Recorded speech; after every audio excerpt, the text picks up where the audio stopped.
What is something you would change about yourself? My eyes, my smile, my acne, my face, the way I see myself. This was the response of one person when asked about their biggest insecurities in a video named People Read Strangers' Biggest Insecurities. Even though this was the response by one person, it speaks for millions, including me. When I was in 4th grade, a bunch of guys in my class started bullying me because I had a dark skin color.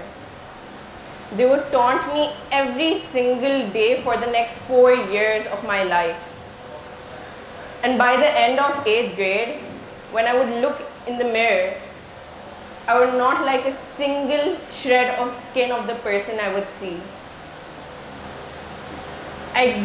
I became from a little child in 4th grade who loved herself, who was carefree, who was confident in herself, who didn't feel the need to please anyone, to a person who started questioning if she was a good person at all.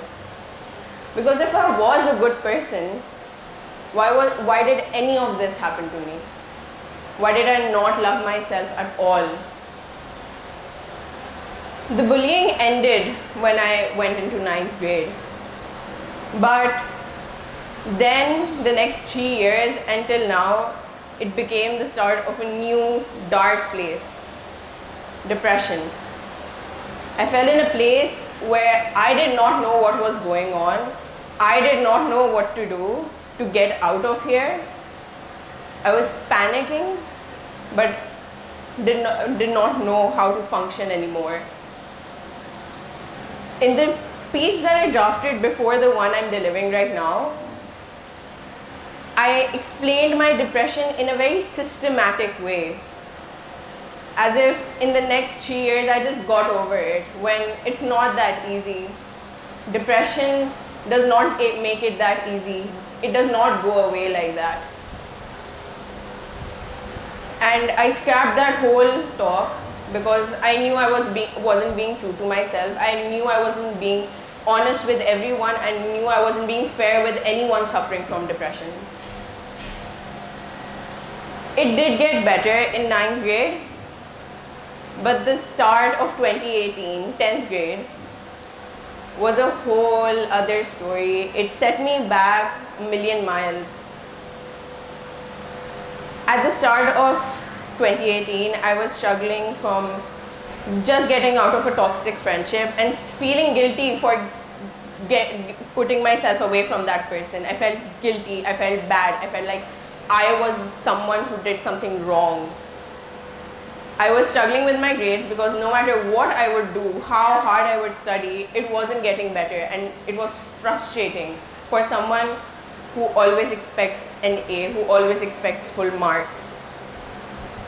And then came just the cherry on top. I got sick. I had been sick for a couple of months. I finally got myself checked out, and it was a bunch of things, deficiencies and whatnot. So one day my mom was telling one of my relatives, who I love a lot, and I know they love me, but this still happened. She was telling them about what the doctor said and all of that. And by the end of it, the first thing they said was, चलो इसी बहाने तुम पतली तो हो गई, अब वजन ना बढ़ने देना. At that time, I let it pass. I didn't react. But as I thought about it day after day after day, I felt worse. At first, it was just, how can they say something? Does all that matter to me is my weight, is what you see, all that matters about me? Does it not matter that if I climb a few stairs, I cannot breathe for the next 5 minutes properly? Does it not matter that I cannot do anything, not because I don't want to, not because I'm lazy, but because my body simply does not have the energy to do it? Do I not matter? By the end of it, I actually believed in what they said. I consoled myself every time I would get sick that चलो इसी बहाने तुम्हारा वज़न तो कम हो रहा है, बीमार हो लेकिन ये तो ख़त्म हो जाएगा, वज़न तो कम हो रहा है ना, वैसे तो होता नहीं है. Our society makes us feel so bad for being who we are that we go to extremes to change ourselves, to fit into their image, to be accepted. Let me tell you one thing. It's the same society, it's the same people who in the end will shame you and make you feel bad to going to such extremes. They will never make you feel accepted. I think it's not that it's not something that they do, it's just that they don't know how to do it.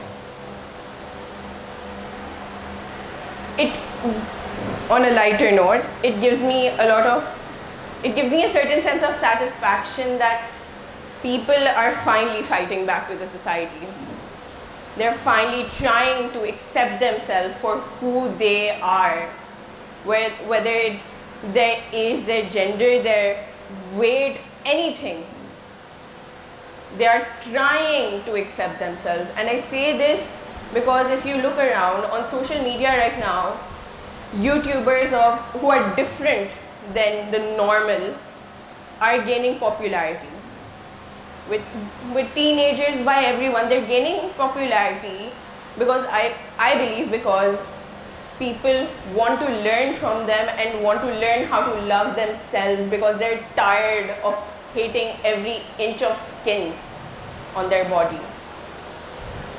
For example, we have Nabila Noor.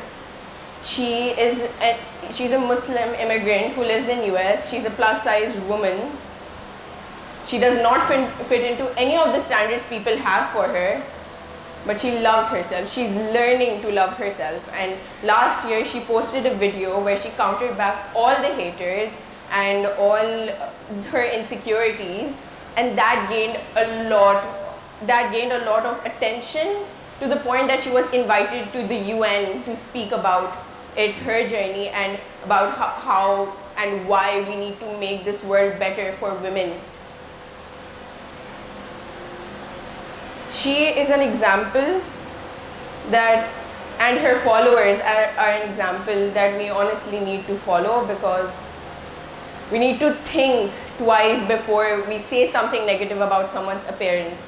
We need to think twice before we press that send button on that comment on that celebrity's picture or anyone's picture. We need to think twice, because otherwise, in the next generation, there's still going to be people just like you and me having the same insecurities as we all face today. Thank you.